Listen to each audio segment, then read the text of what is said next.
All right. A lot of people are showing up like bright and early. Let's just get it started.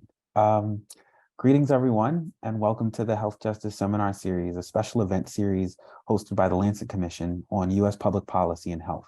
My name is Robert Rock, and I'm honored to be a part of the group helping to bring together these incredibly important discussions. Thank you all so much for taking the time out of your busy schedules to join us on this month's webinar. Today, our topic of discussion is titled Supreme Court versus Americans' Health. Our esteemed guest panelists will be discussing the impact of recent Supreme Court rulings on health in the United States and potential pathways forward to securing and advancing health justice in this country.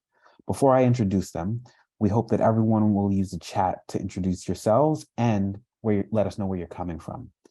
If you have any questions, please submit them through the Q&A option so that Ethel and I don't miss any of them when we open for questions after the initial comments. If anyone sees someone asking a question in the chat, please, Ethel will be on it, but just help them to redirect it to the Q&A section. So with that housekeeping out of the way, I'd like to introduce our panelists who will each have about 10 to 15 minutes to share their insights on the topic before we take questions from the audience and open for discussion. So our first esteemed guest is Dr. Adam Gaffney. He's an assistant professor in medicine at Harvard Medical School and a pulmonary and critical care physician at the Cambridge Health Alliance. His research focuses on health equity, disparities in care for patients with lung disease, and national healthcare reform. He also writes regularly for a general audience on matters of health policy and is the author of To Heal Humankind, The Right to Health in History. He is a past president of the nonprofit research and advocacy organization, Physicians for a National Health Program. Our next great panelist and guest is Dr. Linda Prine. She's a professor of family and community medicine at Mount Sinai School of Medicine in New York City. She was a co-founder of the Reproductive Health Access Project, the RAP Fellowship, and the Access List, the Reproductive Health MIG of the American Academy of Family Physicians, and the Miscarriage and Abortion Hotline. She serves on the leadership group for the MA Hotline and works as a medication abortion provider in southern New Mexico and for Aid Access, helping to get pills to Texas people. In all of these capacities, she has been a leader for full spectrum reproductive health care, specifically the integration of abortion, miscarriage, and contraceptive care into family medicine teaching and services. Our last, but not least, esteemed panelist is Professor Nicholas Bowie. He is the Louis D. Brandeis Professor of Law at the Harvard Law School. He is a historian who teaches courses in federal constitutional law, state constitutional law, and local government. His research focuses on critical legal histories of democracy in the United States. Professor Bowie was the 2021 recipient of the Sachs Freud Award for Teaching Excellence for the graduating class at Harvard Law School. His scholarship has appeared in the Harvard Law Review, the Law and History Review, the Stanford Law Review, the Virginia Law Review, and the Yale Law Journal. He has also written essays for the New York Times, the Washington Post, Slate, and many other publications. In addition to teaching and writing, Professor Bowie litigates criminal and civil appeals. He is on the board of the ACLU of Massachusetts, Lawyers for Civil Rights, Mass Vote, and People's Parity Project. He is also an avid marathoner. So with that, I will cede the floor to Dr. Gaffney, and he can get us started. Okay, good morning, everyone, or good afternoon, or good evening, depending upon where you're joining us from.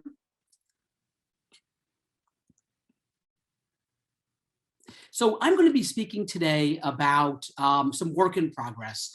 There has been, of course, a number of Supreme Court decisions this year with very large impacts on health that have been fiercely criticized, including from the medical community. And that's why we're here today. What our group sought to do is to quantify, to project, to model the health impacts of three of these Supreme Court decisions in terms of death, in terms of health. So as I mentioned, there's really four decisions that really have been most spoken about in terms of their health impacts. There's the National Federation of Independent Business versus OSHA, which invalidated OSHA, the Occupational Safety and Health Administration, which protects workers, their COVID-19 workplace standard. There was New York State Rifle and Pistol Incorporated versus Bruin, which voided state restrictions on handgun carry. Of course, we have Dobbs versus Jackson Women's Health Organization, which overturned Roe v. Wade. Fourth and finally, there is West Virginia versus the EPA, which weakened the authority of the EPA to regulate carbon emissions. We wanted to model this scenario. This decision ultimately decided not to, given uncertainties from the Inflation Reduction Act signed into law by President Biden that created some uncertainty around the impact. So we modeled the first three decisions. So I'm going to jump right in and talk a little bit about sort of very briefly how we modeled each decision and what some of our preliminary results are. And this is work in progress, I want to emphasize. So for the first decision, the OSHA decision, background here is that OSHA was fiercely criticized during the Trump administration for not taking action on COVID-19 in terms of protecting workers. Ultimately, in November of last year, it issued its Emergency Temporary Standard, or ETS, which basically would have required vaccines or testing plus masking at businesses with more than 100 workers. And it was immediately suspended by a federal district court and then overturned by the Supreme Court on January 13th. So what we did here was we first built off OSHA's estimate that around 19 million people would have been vaccinated had that standard not been overturned. We analyzed CDC data to estimate deaths among unvaccinated, non-elderly working age adults, 18 to 64, from January to May, which is the time period when this standard would have been in place. We assumed vaccines would be 85% effective in preventing death. We also modeled hospitalizations using some hospital surveillance data and extrapolating. So long and short of it, in our primary scenario, we looked at deaths, as I said, and we found that there were about 1,400 excess deaths that happened that would have been avoidable had the Supreme Court not invalidated the OSHA's ETS. And that's portrayed here in this figure, which shows weekly deaths. So during the Omicron wave, which is when there was a huge surge in deaths, both with and without the ETS in place. So many deaths would have been preventable. Obviously, many more would have still occurred. So this shows data, our estimates on the impact of the overturn or the invalidation of the ETS on hospitalizations. We estimate approximately 23,000 excess hospitalizations due to the overturn, about 3,700 ICU hospitalizations. That's where I work, and the kind of patients I've seen, about half that in terms of mechanical ventilation hospitalizations, and as I said, about 1,400 deaths. We have lower and higher bound numbers as well, I don't show, given uncertainties around certain assumptions. Okay, turning to New York State Rifle and Pistol Incorporated versus Bruen. So what this decision did was effectively find that the so-called May issue handgun concealed carry permit regulations of 6 states, as well as the District of Columbia, were in violation of the Second Amendment. And effectively, these sorts of May issue provisions give law enforcement discretion to issue or not issue carry permits. And so eliminating those provisions effectively creates what's referred to as a right to carry jurisdiction. States have tried to circumvent this right to carry standard, but they're already facing resistance in terms of court challenges. And some of them in New York, for instance, have already been overturned by a federal court. So we began by conducting a literature review and looking at how right to carry laws affect firearm homicide.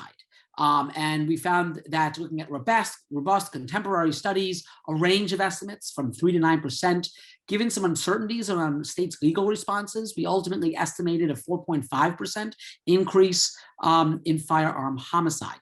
We use CDC data on death certificates on firearm homicides for 2020 in the 7 affected jurisdictions. And then we modeled non-fatal injuries by extrapolating from some hospitalization data. So this shows our estimates of the number of expected increase in firearm-related homicides in these 7 jurisdictions. Effect would be small in Hawaii, a state with very few relative firearm homicides, and much larger, with 78 additional deaths annually in California. Altogether, approximately 150 additional firearm deaths are projected to annually to result from this decision. Similarly, we found increases in the number of non-fatal firearm injuries, as one would expect. Overall, about almost 400 such injuries, and these, of course, include very serious injuries, life-changing, spinal, trauma, cranial, thoracic, abdominal trauma, and that was what we found. So I will conclude by with the third decision. This is Dobbs versus Jackson Women's Health Organization. Of course, this is the decision that overturned Roe v. Wade and eliminated a constitutional right to an abortion in the United States, an earthquake. A decision. And so we assumed around 14 states having abortion bans in place now because of that decision. And we assumed that 11 additional states were likely to ban abortions under this decision. And so we looked at both scenarios, current bans and expected bans. So the approach is a little complicated. You might just say the number of abortions in abortion ban states go to zero. And while true, it's also true that some of these individuals will go out of state to obtain an abortion. In fact, the closest abortion provider to some people will be the closest will be across state lines. So what we did here is we built off a previous study by one of the colleagues who's involved in this project, Caitlin Myers. And in a previous work, she basically looked at how driving time to the closest abortion providers would change with and without an abortion ban. And then look at how that driving distance will impact people getting abortion based on previous work. And the kind of previous work I'm mentioning is this study, for instance, which basically looked at how SB 8, which was a Texas law that led to the closure of about half of abortion clinics in that state, how that law changed driving time for people, and how that change in driving time went on to reduce their receipt of abortion. So, relative to those who have an abortion provider nearby, those who have an abortion provider that's more than 200 miles away are 50% less likely in this study to get an abortion. The Myers approach was updated for the current study. We then used approach of another scholar to estimate the number of additional deaths because of foregone abortions. And so, we know that pregnancy and delivery carries a higher risk of death than an abortion. And so on the basis of that, you can estimate the number of additional deaths from the repeal of Roe. We also looked at the number of postpartum hemorrhages and increased morbidity from one condition whose obstetrical management is expected to change and already is changing, I should say, as a result of Dobbs. And that condition is pre-viable, premature rupture of membranes. And so I'm not an obstetrician, but this has been sort of well described, in both the literature and the news media. These are pregnant people who have very early rupture of membranes, water breaking before the time of fetal viability, and this results in a dangerous scenario for the pregnant individual. The standard of care is to offer termination as well as expectant management and leave that choice to the pregnant individual. However, what we know from Texas and the passage of their abortion ban is that no one is getting offered termination up front when they have pre-viable, premature rupture of membranes. So this was a study in Texas that found that 100% of these individuals had expectant management as opposed to initial termination, and that is associated with a significant risk to the health of the mother or the pregnant individual, with more than 50% having some complication. And there's been a lot of very heartbreaking stories about this in the media recently. Another study found that comparing expectant management versus early termination, again, much higher rates of maternal complications with expectant management, including serious things like hemorrhage and ICU care being needed.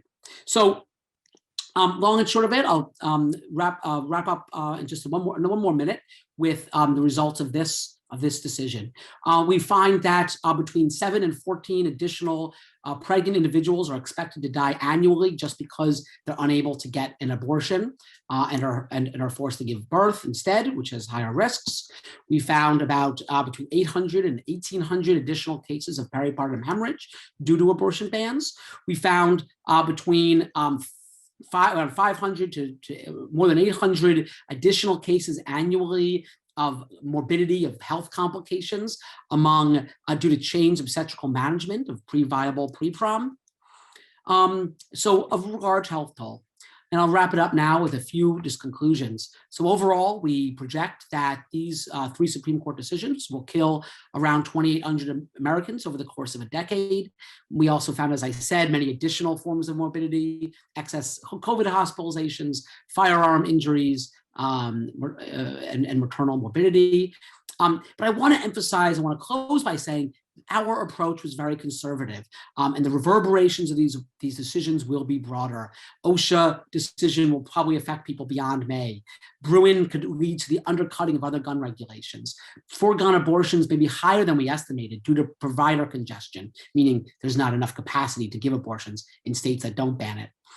Forced birth, we know, increases poverty and likely domestic violence from previous work, and the management of other obstetrical conditions may change. There may even be broader ramifications from simply removing the right to bodily autonomy and privacy. So I will conclude there. Thanks everyone again, and I'll take, yep, that's all I got. Thank you so much, Dr. Gaffney. Very captivating, really sad data that you're sharing. I think this is a perfect segue to pass the floor over to Dr. Linda Prine to talk about a more on the ground and collective action approach to one of the Supreme Court decisions that you talked about. So I'll pass it to Dr. Prine.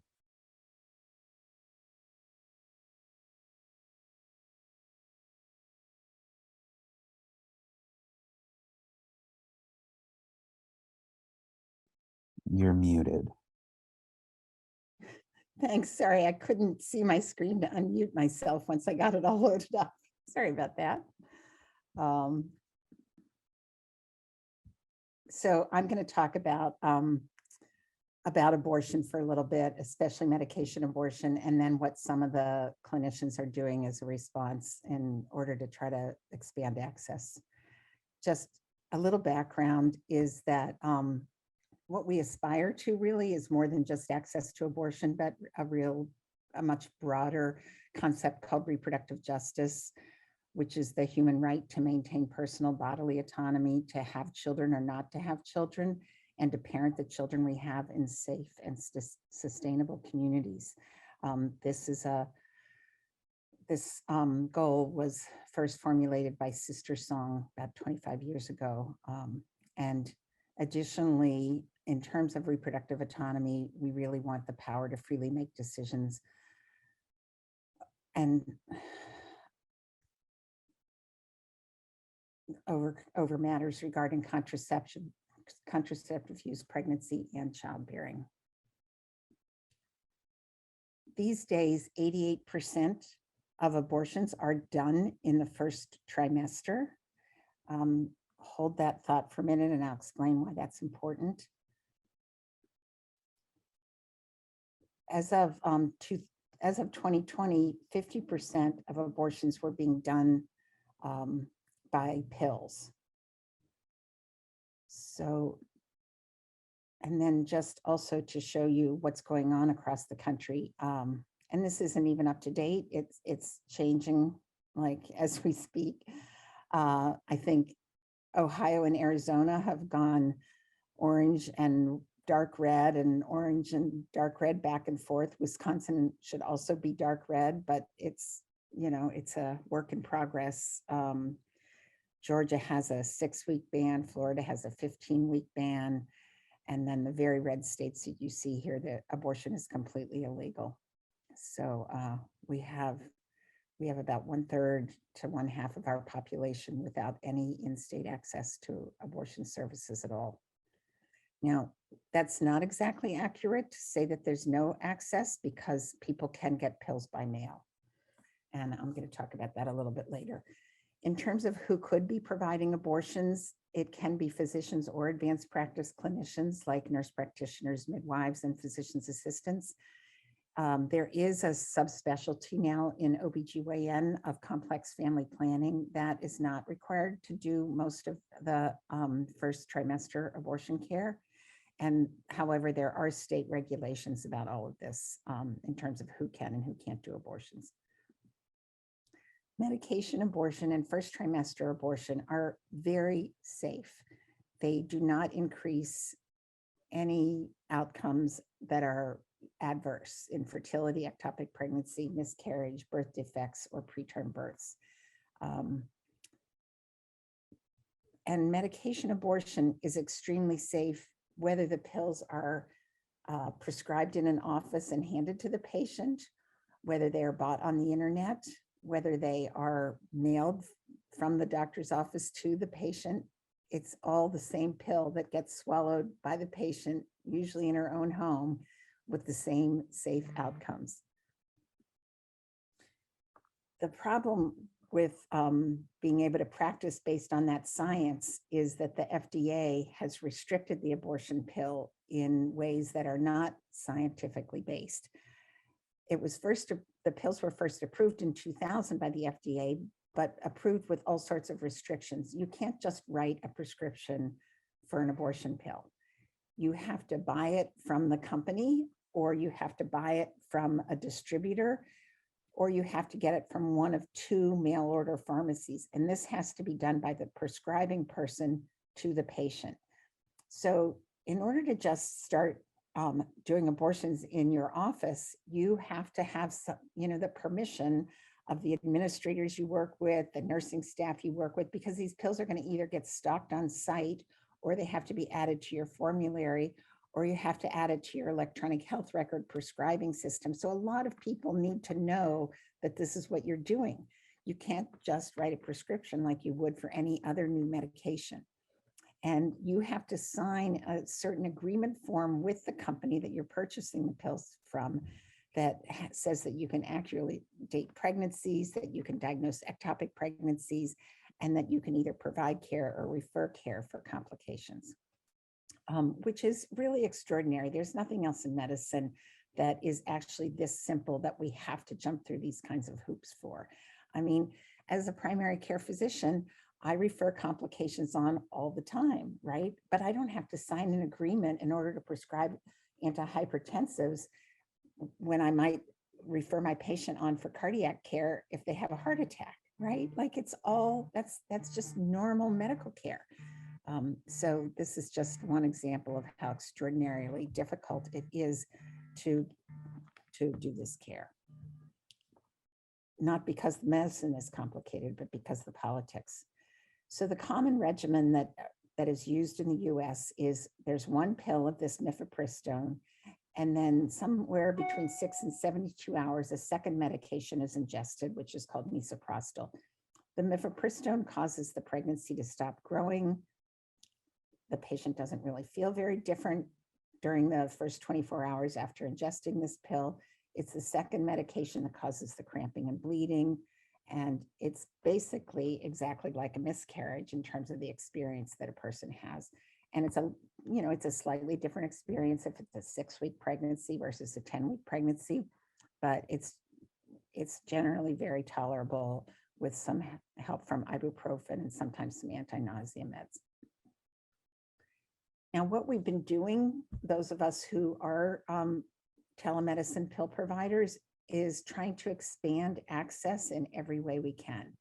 So the World Health Organization recently expanded the gestational age limit to 12 weeks. So many of us in the US are now prescribing the pills to 12 weeks. And that's really helpful, especially for people who are not able, people in the banned states who can't get their pills within the state. Many people are ordering them from overseas. And when they order their pills from overseas, it takes 2 to 3 weeks longer to get them. And so having an outer limit gestational age limit of 12 weeks makes it much more possible for people to get those medications. We've also followed the science and stopped doing routine sonograms for everyone. There's actually very few instances where a sonogram is really needed prior to taking the pills, so it makes telemedicine abortion much simpler. There's also been a move to use mail forwarding so that if, say, I'm in New Mexico and I'm prescribing for patients in New Mexico, if they live in New Mexico, I can send them the pills by mail.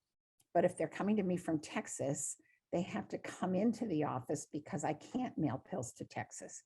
Well, patients are figuring out that there's ways to buy mail forwarding addresses and send that address to me. I don't know the difference. I don't know that they're not taking their pills at that address. So I mail to the mail forwarding address. The mail forwarding company forwards the pill to the patient in Texas. The only reason that I figured this out is that there was 1 week when 3 people were having their pills sent to the same address, and they all had different Texas exchanges. And I looked on Google Maps for the address, and it was a Staples. So Staples has a mail forwarding company called iPostal. So that's what people are using. So I stopped Googling addresses and ask no questions and forward pills, I think sometimes, clearly unbeknownst to me, but it is expanding access for people in the banned states. The organization Aid Access, as I was saying, also, with their doctor who's from the Netherlands, mails pills from overseas into all of our red states. And then the other thing that has changed that in what we're doing, those of us who are doing telemedicine abortion care, is we have been giving people extra doses of misoprostol, because when something's going on, like the person either hasn't bled enough or they're bleeding too much, this is the solution, is extra misoprostol. It cramps down the uterus and makes it bleed efficiently and stops hemorrhage and promotes the passage of the pregnancy. So we've all learned this, and the miscarriage and abortion hotline where I work that takes calls for people who are going through abortions on their own, we have started recommending this as well, and it's made a big difference in terms of not needing much less frequently. Not that it was ever frequent, but even less frequently needing to send anyone to the hospital. The benefits of the telemedicine abortion or self-managed abortion, if the people are ordering their pills from just pharmacies, is they don't have to travel to another state. The costs are way less. Like the Aid Access cost starts at $105, and they even have a sliding fee scale that goes down to $0. At most, the self-managed abortion pills ordered online are around $300, whereas the in-clinic abortion pills start around $500 to $800. It's private. Ordering your pills online, you don't have to go somewhere where anybody might see you. You can do the pills when you want to. It's not depending on being in the clinic and having somebody tell you that you need to swallow them now. And then it's very convenient both for providers and patients in terms of how we exchange information. It helps people who have to work, who work odd hours, who have trouble making it into an office at a certain time. It's much more convenient. The challenges, however, are that telemedicine abortion is legally restricted or banned altogether in 20 states. Patients do need some kind of smartphone and broadband access, internet access. Now, for people of reproductive age, that demographic generally does have phones and broadband access. Maybe 5 to 10% of people do not. It's very different from the telehealth issues that our elderly patients face. But that still can be an issue. And then one problem is that a lot of Americans don't even know about the abortion pill. So I think it's higher than 50% now. There's been so much press, but that's what it was of, pre-Dobbs. And then information is so scattered that we have people calling us on the hotline who think that abortion's already banned, people from New York or Massachusetts. And then the clinical dilemmas that we get into, you know, when you're providing remote care can be really challenging, and challenging not just medically, but sometimes morally and ethically, because you really want to tell people how to circumvent the system, and you really don't know what is legal and what isn't, because all of this is new. So I'll just leave that there. Sorry. Whoops. I want to just emphasize that pregnancy is much more dangerous than abortion. Like, the death rate from pregnancy is something like 14 times as high as from abortion. And that forcing childbirth on a family really ruins the future of that family's economic stability. I think Adam touched on some of this.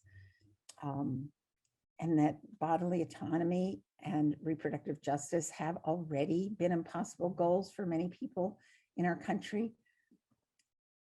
but particularly now in states where abortion is banned, it's just so out of reach. Other reproductive health care is also being adversely impacted, which Adam also touched on. People are not getting proper treatment for ectopic pregnancy. Infertility care has become a complex thing to do in any of these banned states, and medical training is very much being impacted. We basically are worsening our two-tiered medical care and two-tiered life, really, with these bans. So one other advocacy item that I would like to tell everybody about is doing telemedicine abortion across state lines.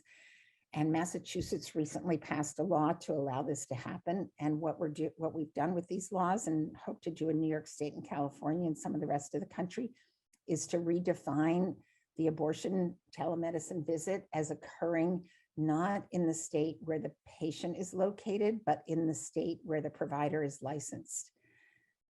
The whole tradition, and it's hard to even think of tradition in terms of telemedicine, since it has not really been around all that long, but it got defined as happening where the patient is located because of the insurance coverage. And when it comes to abortion, there's no insurance coverage, and there's no reason really that it should be defined as being where the patient is. It should be where the doctor's license who's doing the care is covered, right? So I should be practicing depending on my New York State or my New Mexico state license, no matter where my patient is, not based on where the patient is sitting, because I'm not licensed. I may not be licensed where they're sitting. So we're trying to get New York State to pass a law, as Massachusetts did, to say that abortion can be provided, or and also gender affirming care is part of this movement as well, can be provided according to the way our clinicians are licensed in our state to people in other states. Now, that will pit state laws against each other, and there will be legal ramifications and fights, but we need to do this if we're going to expand abortion access for people in all of these red states. So that's my talk. I just thought I'd put up a few resources about self-managed abortion, and I look forward to doing some question and answers later. Thank you so much, Dr. Prine. Very informative and very inspiring in terms of the ways that you're thinking around this new landscape that we have to deal with. I think the legal questions in terms of states' laws competing with other state laws is a great entry point for Professor Bui to share his thoughts on what's going on and where we can potentially go from here. Yes, thank you so much, and thank you for having me. I don't know if the screen is still being shared. Okay, perfect. So I'm a professor of constitutional law. I'm not a physician, but I'm here to put Dr. Gaffney and Dr. Prine's remarks in a broader political and legal context of what we can expect from the court, and also what we can do about it. So this event is co-sponsored by The Lancet, and like many Americans, I've been following British politics with a mix of smugness and awe. I watched the Queen's recent funeral with the perspective of an anthropologist by trying to identify the meaning of the various hats and the ceremony itself. And it all felt pretty foreign to me as an American. But the most exotic part of the ceremony for me was that the death of the British sovereign didn't accompany any change in government or its policies. Because as an American, I was familiar with what the public funeral of a celebrated ruler looks like. Only a few years ago in 2020, when Justice Ruth Bader Ginsburg died, her funeral also accompanied a broad public ceremony with a lot of the same attributes as in England. But where the Queen's death represented something more of a ceremonial change, Justice Ginsburg's death in 2020 inaugurated a massive change in the rights of millions of Americans. So 2.5 centuries after Americans declared independence from the British monarchy, we have somehow built a government for ourselves in which the most important national decisions are made by a group of unelected judges who serve until their death. It's a pretty odd structure for a democracy. So one broad consequence of the structure that we have in our government at the moment is that there is no guarantee of power sharing or changes on the horizon. So the last time the majority of the Supreme Court was appointed by a Democratic president was before the moon landing in 1969. Even as Democratic presidential candidates have won the popular vote in all but one election since 1992, so every election since 1992 but one, the Supreme Court has remained dominated by Republican appointees. That will likely remain true for the foreseeable future. Judges are now strategically retiring or retiring on the condition that the president respects their choice of a successor. So there's every reason to believe that the existing majority on the court will remain a majority for the foreseeable future. Another consequence of the structure that we have is that the court has used its power to undermine the powers of the rest of the government. The United States is the only country in the world that combines a national constitution that is almost impossible to amend with a national judiciary that claims the supreme power to interpret that constitution, even when it disagrees with the national legislature about what it means. So what does that mean in practice? The United States adopted its constitutional amendment to prohibit racial discrimination in voting in 1870, only after a civil war and the death of millions of people. That amendment was authored by Congress, whose members worried that it might be difficult to enforce its terms. So they added to the text of the 15th Amendment a provision declaring that Congress has the power to enact whatever legislation is appropriate to enforce the amendment. That's what's in the 15th Amendment. At various times since 1870, notably in 1965, Congress has enacted voting rights legislation to extend the franchise and protect it from racial discrimination. Yet in decisions like Shelby County versus Holder in 2013, the court has simply disagreed with Congress about what counts as appropriate legislation. It has concluded that some legislation is not appropriate, and it has refused to enforce something like the Voting Rights Act on that ground, not because of anything more complicated than its interpretation of what is and what is not appropriate. So this idea that the court has the supreme interpretive power is a concept known as judicial supremacy. Judicial supremacy is not listed in the Constitution. No one has ever voted on whether the court should exercise judicial supremacy. And a third consequence of our structure is that the court has been neglecting the power that most people think it should be exercising, which is enforcing the Constitution and federal law against state officials. So in 1871, after Congress forced through the 14th Amendment to guarantee the equal protection of the laws and the due process of laws, Congress worried that state officials would ignore these new amendments, including especially in the South. So as a consequence, Congress passed the Civil Rights Act of 1871, which instructed federal courts to go out and enforce the Constitution against reluctant or hostile state officials who might be opposed to, say, Black voting rights. At first, the court ignored this mandate completely. It not only invalidated federal voting rights laws and anti-discrimination laws, but allowed states to engage in racial segregation. But there was a period concentrated between, say, 1954 and 1973, in which the court sort of reinterpreted its role in enforcing federal law and the Constitution against state officials in cases like Brown versus Board of Education, when it prohibited racial segregation, or Roe versus Wade in 1973, in which it prohibited states from completely banning abortion, or even recently in cases like Obergefell versus Hodges, in which it prohibited states from banning same-sex marriage. All of those decisions enforced the Civil Rights Act of 1871 to require states to respect a more progressive interpretation of the Constitution. So that era has been over for some time. When I clerked on the Supreme Court in 2015, the question on everyone's mind in the building was, what does Justice Kennedy think?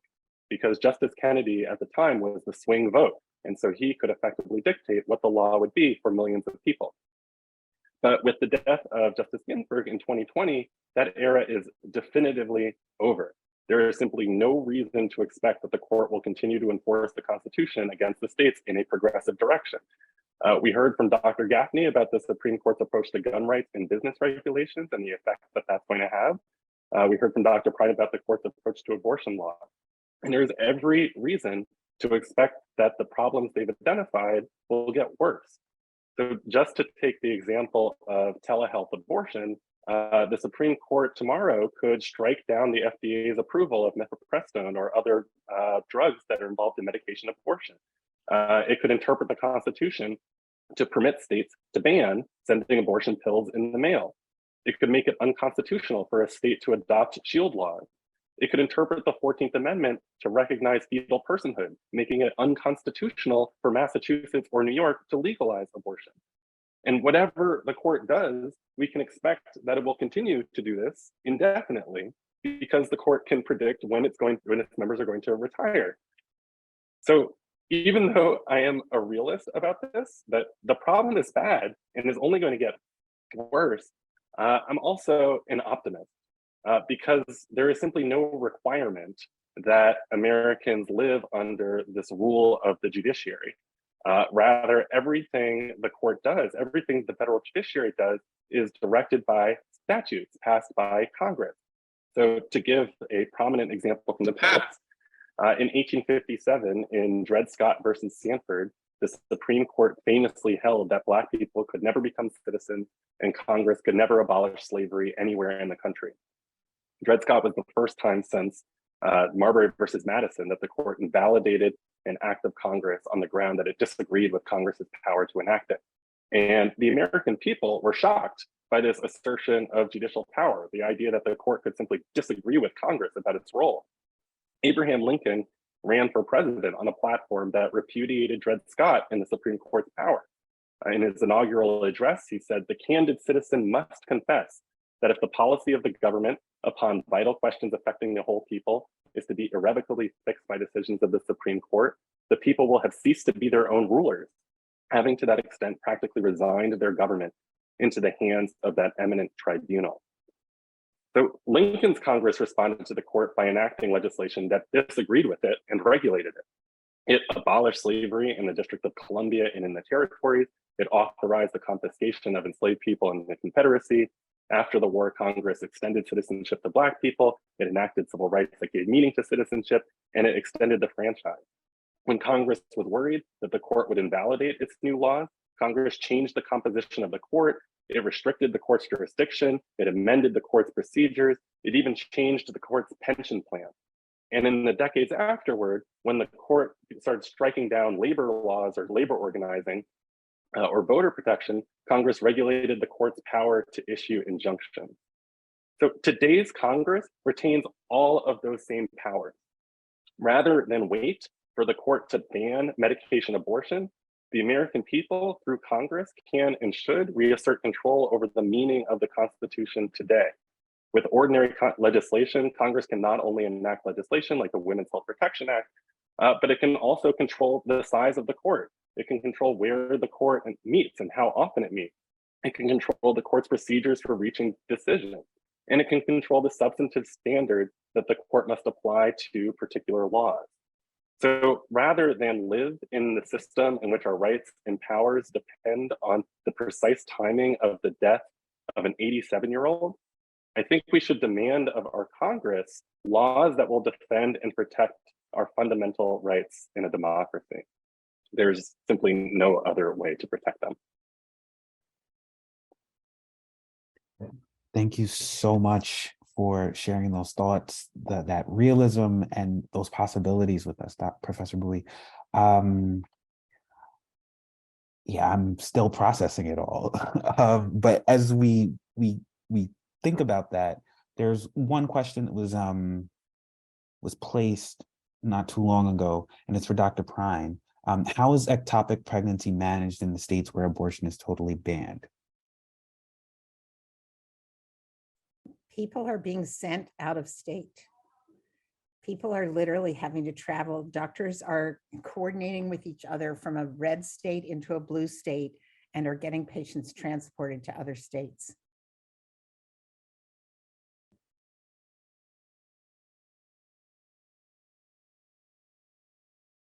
And I can only imagine how the time crunches and the distance traveled can really impact the outcomes. Yeah, you're only allowed to intervene when the woman's life is clearly at risk. So if somebody is already hemorrhaging from an ectopic pregnancy, then she can go to the OR and she can be treated. But you can't like just give her methotrexate in advance of all that happening, knowing that it might prevent her from hemorrhaging. You have to send her to another state if you want to try and do something preventative.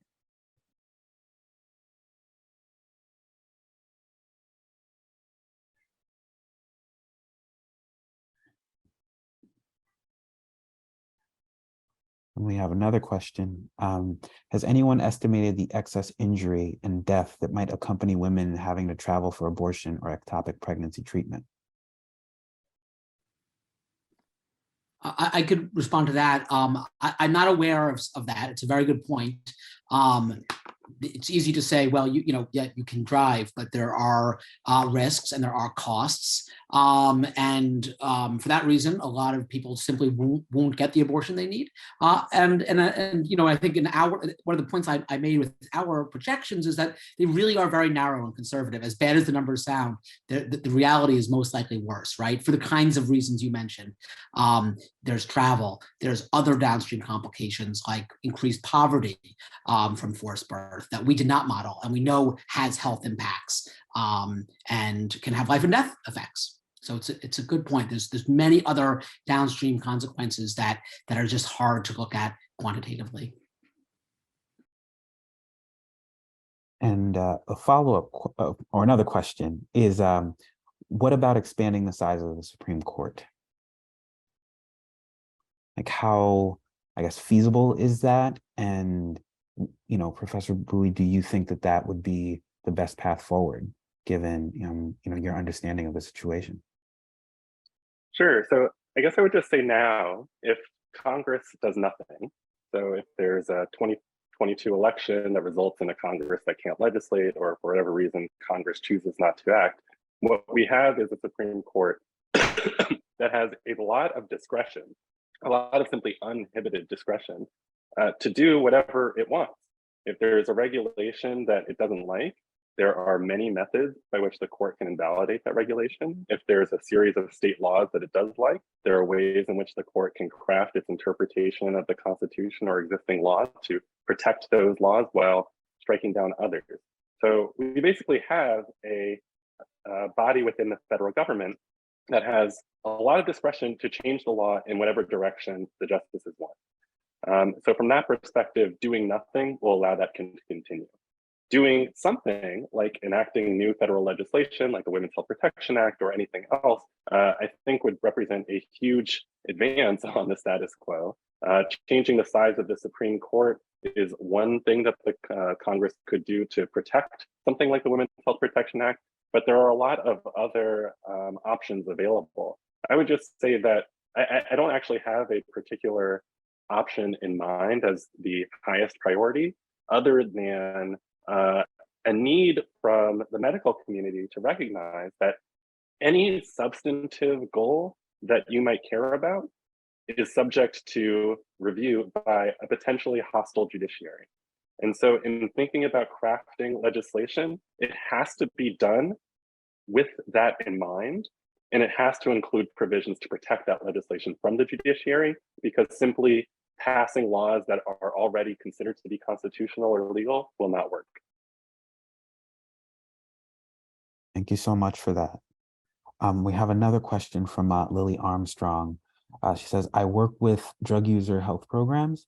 From a legal standpoint, how concerned do pregnant people who use methadone need to be about receiving methadone out of state and related documentation / surveillance when seeking abortion care in other jurisdictions? Very concerned. It's a mess. It's just a mess because it's extremely hard to get something like that arranged for out of state in advance.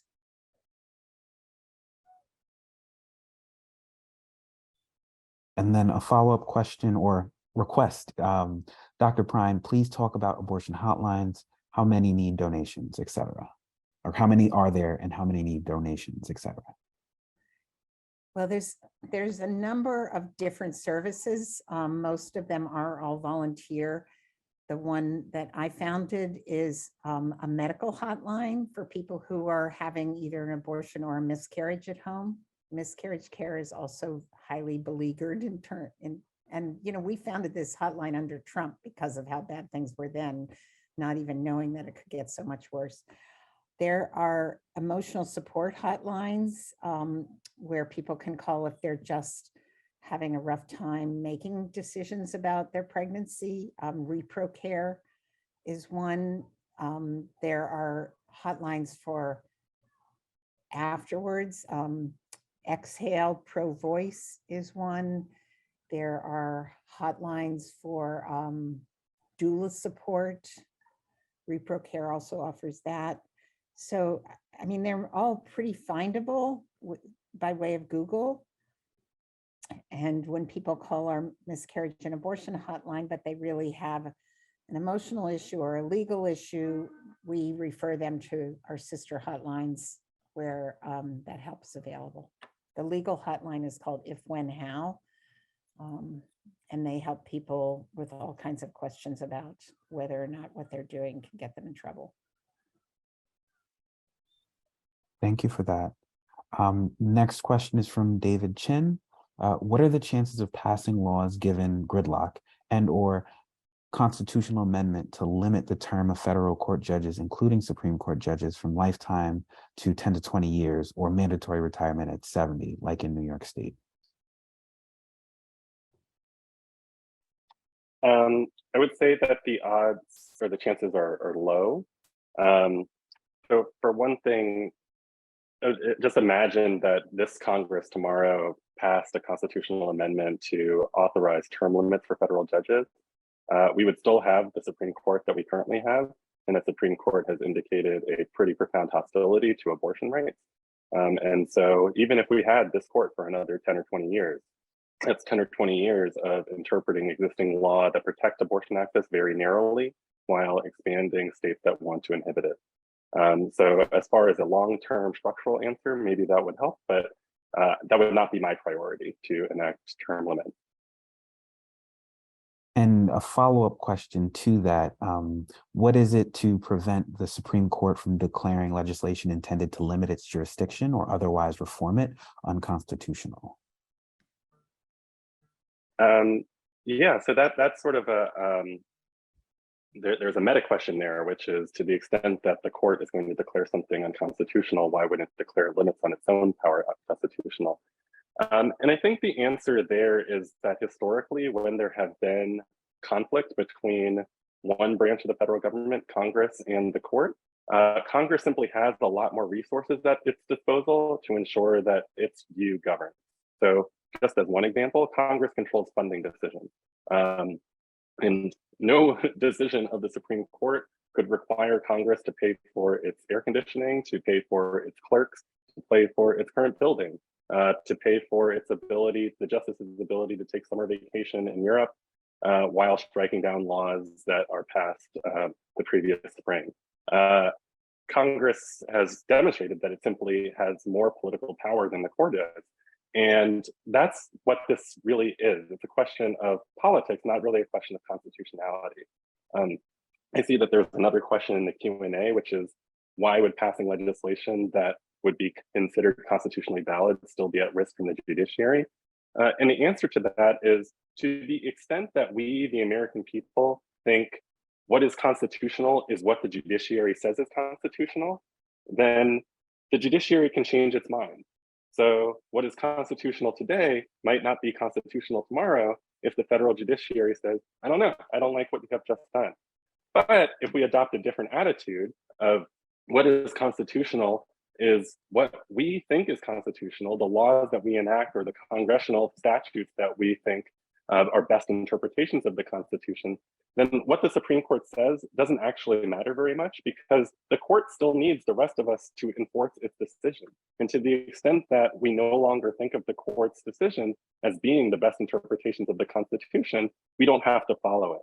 And that's why I raised the example of Dred Scott in 1857, because that was a great illustration of the court saying, we're interpreting the Constitution to make it impossible to make Black people citizens. It is simply constitutionally incompatible to make Black people citizens. And Congress disagreed and said, no, we just do not respect that decision. We think we have the power to expand citizenship to everybody, and we're going to ensure that our decision is enforced using all of the tools at our disposal. We have a range of similar crises today, from abortion access and reproductive justice to climate change to gun access. And I think it demands a similar magnitude of response, as well as a different view of constitutionalism than one that simply says the Constitution is whatever the Supreme Court decides. So my priority at the moment would be, especially for an audience like this one, is demanding more from our national legislature. It's demanding one that is not simply going to punt decisions of constitutionality and legality to a court that has demonstrated its contempt for precedent and the fundamental rights that I'm sure most of the people on this call think we all should have.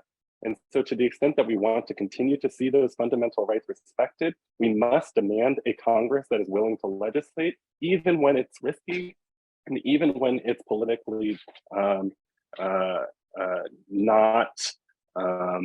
even when it's politically risky for the members, because that's the only way these rights are actually going to be respected. It's not by just hoping that perhaps if we do nothing, we will have a better Supreme Court in the future that suddenly reappreciates the importance of Roe. Thank you so much for that. Like, I couldn't fathom a better call to action, particularly in terms of the numbers that Dr. Gaffney shared and the stories that, you know, Linda Prine is seeing on a day-to-day basis. And so we have 2 more minutes left, and I know that everyone's mind is just churning in terms of like, what are the possibilities? What can we do next? But I really, really encourage everyone to think about how they can help sway, create, foment political will in the way that Professor Bowie said is necessary to hold our elected officials accountable and to, you know, take those risks that are going to protect the lives of, you know, every single person in this country and their health. So thank you all so much for taking the time to join this talk, for sharing your ideas, for sharing your passion. And I really, you know, from everyone at the Lancet and everyone on the planning committee, thank you so much for making the time. And I really want to make sure that everyone knows that, you know, this is one incredible discussion out of a series, and please watch out in your emails for our next event. It's going to be on November 17th, and the topic is elections and their health implications. So again, thank you so much, Professor Bowie, Dr. Prine, Dr. Gaffney.